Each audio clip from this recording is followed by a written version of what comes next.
Welcome everybody to Disaster Preparedness. I am Ann Forrest. There's my email, seattleprepares@gmail.com, and I am delighted you're here. This is class number 6, and we are going to talk about preparing with neighbors first, and then preparing with your community.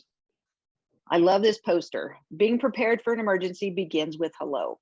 It really starts with knowing your neighbors. Man, if you have somebody moving into your neighborhood, walk over, just say hi, hand them a little piece of paper with your email address on it, your address, and the names of the people that live with you.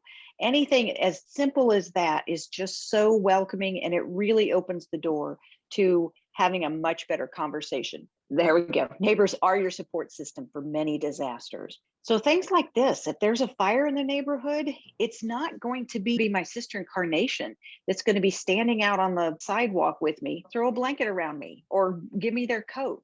It's going to be my neighbors. I know it. I would do the same for them. These are the people that help you in a disaster. It's not always your best friend, and it's not always family. It is whoever lives immediately around you. A downed power line, again, family's not going to be able to help with that. It really needs to be the folks that are around you.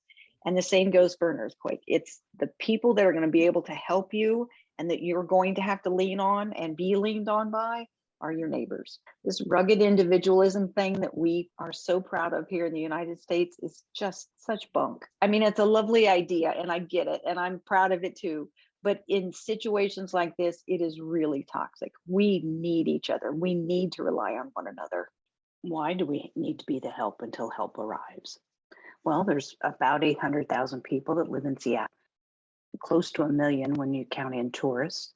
And there's about 200 first responders on duty, and that's firefighters and ambulance personnel. And very few of them live in Seattle. So those 200 first responders, that's it until somebody else can get into the city and help. And that will be a very long time because they don't live close and transportation will be very disrupted. That's not many to spread around. It works for the average day, but it will not work after a disaster. This is the preparedness pyramid. The bottom pyramid is where we start. It's the biggest because that's where the bulk of what you need is going to come from. Your water, your food, medications that you're on, your emergency toilet, that all needs to come from your family. And then the stuff that you can do as a neighborhood is look out for one another, coordinate cooking, and share resources. We'll talk a little bit more about that. You could wait until after the disaster, but it's really better to coordinate learning and that kind of stuff with your neighbors now. You're only as prepared as your least prepared neighbor. Maybe you go in on a big water purchase. You can talk about turning off gas. If you have gas to the neighbors, to your house and the neighbors around you, or your apartment building, everybody needs to know how to turn off the gas. Because if the neighbor's house had to turn off their gas because they smelled it or they heard it hissing, more than likely you need your gas turned off as well because the gas line's probably broken most spots. And then turning off water. It's so easy to turn off somebody's water because you can turn it off in the street. And if they come home and they find out that there's no pipes broken, they just turn it back on. This is a key one, combining resources and brains.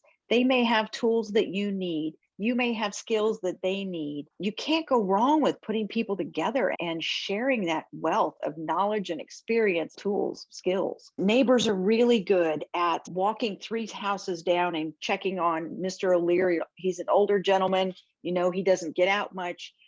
Just walking down there and going, hey, we had quite a shake there. How are you doing? And part of your plan might be if the adults in the house are gone and the kids in the house are gone during the day, but maybe you've got an elderly relative that stays at home during the day by themselves, then part of your plan should be, I have talked to multiple neighbors. Somebody's going to walk over to my house and check on my father-in-law. Maybe somebody in the floor above you or the floor below you has some nursing training or medical training.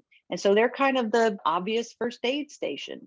This is the kind of stuff you talk about when you get your neighbors together and you start talking about what we can do after a disaster together. And then communal meals. You've heard me talk about this already. Cooking in batches, cooking large amounts of food is a great skill to have. A lot of folks have it. And wouldn't it be easier to do a big pot of stew or a big pot of soup on somebody's barbecue grill that feeds 6 or 7 households instead of each of those households having to make it up as they go? Maybe somebody in your block or somebody in your apartment building is good at radios and they're happy to sit in their house, use the stored batteries that they have and monitor the radios and figure out what's going on and then share that with the rest of the building. So you're not all having to stick next to a radio listening. And then you can clean up together. It's so much more fun to shovel the sidewalks or sweep up glass or whatever if you're doing it with someone else. And you can help one another do that. Reach out to the city and ask for a presenter. It will be someone like me who can do a virtual slideshow because we're not doing it in person, but you get your neighbors talking together and you start figuring out who has what skills, who has an elderly dog that really is terrified of anything and so needs to be checked on after an earthquake, who has a mother-in-law who's disabled or something like that that's going to need extra help. It's called Seattle Neighborhoods Actively Prepare, SNAP. Again, I'm fairly certain it's on your to-do list, but if you can get neighbors together, we will do a virtual presentation. So don't be afraid to reach out for that. That's what you do at the neighborhood level. You look out for one another, coordinate cooking, you share resources, share brains. And then comes the emergency communication hubs. Really do a great job of bridging the gap between what you can do locally with those immediately around you and what the city is doing, because there is kind of a large gap there. The city of Seattle, just like any large city faced with something like a large earthquake, will be overwhelmed. As much as they practice, as much as they've thought this through ahead of time, they will be overwhelmed. There will be too many things to do and too few people to do it. The first job they have is to figure out what's going on. What's the situation like? So where do we deploy our scant resources? In order to do that, they have to get their feet underneath them, and that takes a while. That takes a couple days. So that's where the emergency communication hubs will truly shine. The emergency communication hubs have two goals: gather and share information and match needs and resources. We are social creatures. As much as we try not to be, as much as COVID's forced us to not be, we are social creatures. After disaster, we will naturally gather in open spaces. Being in a building after an earthquake will feel very frightening. Even if the earth's not shaking, especially if there's aftershocks, you're going to be afraid to be inside. Don't want anything to fall on me. Not that the building's necessarily going to fall on you, but it will feel like things could fall on you. So we will naturally gather outside where we can see the sky. There's no power lines above us. There's no trees above us. We want to know that nothing will fall on us. It's a very primordial kind of instinct. So we will gather outside in open spaces, and we will do what we can to make the situation better. I get lots of questions about guns and looting and bad behavior and that kind of stuff. And I'm telling you, the research shows that disasters bring out the best in people. It does not bring out the worst in people, regardless of what people think. It's one of the things that makes this line of work so interesting and so rewarding. We as humans, as social creatures, we will gather in places like parks or pea patches, or even parking lots. We will gather outside and we will start to help one another because it's just what we do. It happens all over the globe. This is not unique to US or certainly not Seattle.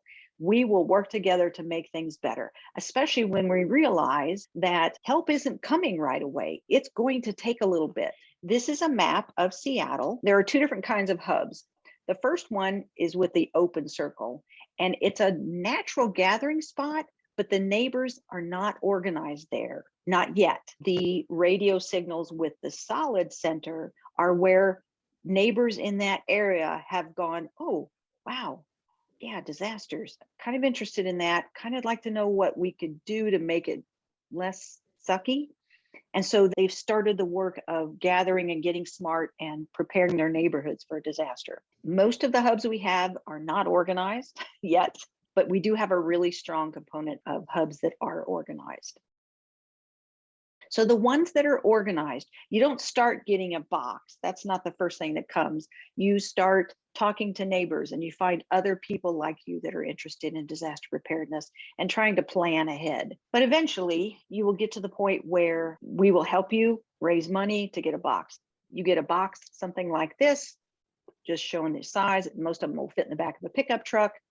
This happens to be the box in my neighborhood, and it's not filled with food and water. That's what a lot of people think. It is filled with all the stuff that we would need to do our core mission, which is gather and share information and match needs and resources. It's tables, it's canopies, it's posters, it's a lot of paperwork, it's magic markers, all kinds of stuff like that. Gather and share information and match needs and resources. We gather and share information, and we get information from neighbors, just somebody coming up and saying, hey, there's a downed power line over there, or the gas station 3 blocks away is on fire, whatever. We can also send neighbors out on reconnaissance missions. Go find out about the nursing home. Go find out about the local grocery store, the local pharmacy. We listen to radio, the emergency radio, the Kairos and the Comos. We can listen to that and find out what information they're putting out on radios if it's broadcasting. And then also we can listen to the officials doing any kind of posting, Alert Seattle app. So information comes from a lot of different resources, and we just put it together. We mark on the map that this bridge is down or this hospital is open. And then the whiteboard there to the right just says what we've heard. There's a boil water in effect. The power line is down in this area. Please stay away from there. This pharmacy is open. Cairo is broadcasting. We gather information, we post it for the community. This is be a hub drill, and here's somebody listening to ham radio. The other thing we do is we match needs and resources, and these are just different ways of doing it. This is a big sheet. The one on the left is a big sheet with plastic pockets taped onto it. We are very MacGyver-y kind of, we make a lot out of little. You get a piece of paper that says, I'm a family and I have diapers to give. And you get another piece of paper that says, I'm a family that needs diapers. And then folks like these volunteers right here match that need and that resource. If you can stay home and do this after a disaster, if the internet's working and you can go on Nextdoor or Facebook or email or text or whatever, and you can find all your resources, great. There's no reason for the hub to set up. But when that communication system is down, that's when the hubs really shine. That's why we stand up, is to help share information and then to match needs and resources. Here's an example. One family has a tarp, another household needs a tarp, we match them up. Diapers, I got them, you need them, let's talk. Lost my puppy, I found a puppy. Let's match these two families up. I have a broken window, I need somebody to put plastic over it so the rain doesn't come in. I'm an able-bodied neighbor, I can help you with that. That's what the hubs do, is they match needs and resources. We also coordinate volunteers. There will be a ton of people coming up and having needs, but there will be even more coming up saying, everybody in my household's okay. How can I help? These are volunteers. We just give people jobs, whatever needs to be done. We've got an Alzheimer patient who went missing after the earthquake. We kind of know where he is. This is what he looks like. You 3 volunteers go out and see if you can't find him. Or we need to know how many buildings are damaged. The city wants to know this information. We're going to put you into teams of 2 or 3. I want you to go search this quadrant and give me your best guess on how many buildings are damaged. Lots of things we can have volunteers do. And it could be go out on a reconnaissance mission. It could also be, hey, we need somebody to watch dogs for a little bit. People are having trouble sweeping up their houses because there's debris everywhere and their pups are in the way. So does anybody have a fenced backyard that can handle a bunch of pups while people are sweeping up? Everyone has skills. So we've talked about the information area, the matching needs and resources area, handling volunteers and how to put them to best use. And then we also have an education area. So we have pre-printed posters in the hub. We figured out the information that people most need after a disaster. So the really basic stuff, we've tried to make it as simple as possible and put it on posters. But we also have lots of information in a book that we have gathered ahead of time to answer questions after an earthquake. The one on the left is Amharic, the one on the right, how to handle a downed power line. If you can't call the electric company or you call them and they absolutely aren't going to make it out anytime soon, what can you do about that power line to make sure nobody gets hurt? We have gathered information in different languages and just basic kinds of stuff that we think people will need. And we won't be able to Google it at that time. What's going to be necessary that we can think of ahead of time and get it printed and put it in page protectors and stick it in the hub. Hub mission, gather and share information, match needs and resources. We do organize volunteers and we do educate. So next steps for you would be to work on your to-do list. Please, please, please cut them all out, paste them together, whatever, stick them on your fridge and keep working on the items on your to-do list. Request training. If you can get a group of neighbors together, somebody like me will show up on a computer screen and help walk you through some of these issues. Seattle Neighborhoods Actively Prepare, the SNAP program is what you're going to be asking for, and that's on your to-do list. And then keep learning. This stuff sinks in slowly. The more you hear it, the better it sinks in, the more applicable you can make it to your own household, so it really feels personalized and like you've really done the best you can do for your household. I am happy to answer any questions. Send them to me. I'm going to stop sharing my screen, and I am happy to take questions now. I reached out to Leif Jackson, who owns Sound Seismic. He's the one that did our retrofitting, and I hate to keep pimping him because I think there's fabulous people out there anyway. He said Sound Seismic installs the Northridge valve made by Seismic Safety Products here in Seattle. Typical installed price is $495 plus tax.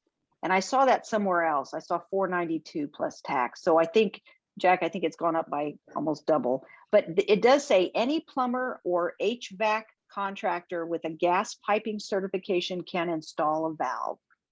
So you don't need to go to a retrofitting company, but they do them as kind of the side gig. I would call a couple plumbers and then call a Sound Seismic or somebody that retrofits and just go with the best price. But I think that $500 mark is probably what you're going to pay for somebody that's reputable. Can you talk more about safety around downed power lines? Are we talking about the kind of power lines that run down every block or just the high powered kind? You've already exceeded my knowledge of power lines. I assumed a power line was a power line was a power line. I think it's probably safe to treat them all as if they are so powerful that they could kill you and stay away from all of them. If it falls on your house, do we have any electricians? I'm assuming you can walk outside your house without a problem. I honestly don't know. I do know, and I'll put this in the follow-up email, if a power line falls on your car, there's a special way to get out of your car, because ideally you would just stay there, wait for somebody to call the power company, and they would take care of the power line on your car. But if you have to get out of the car, I will send a video how to do that. It's very interesting. Okay, I'm going to call it a night then. Thank you, everybody.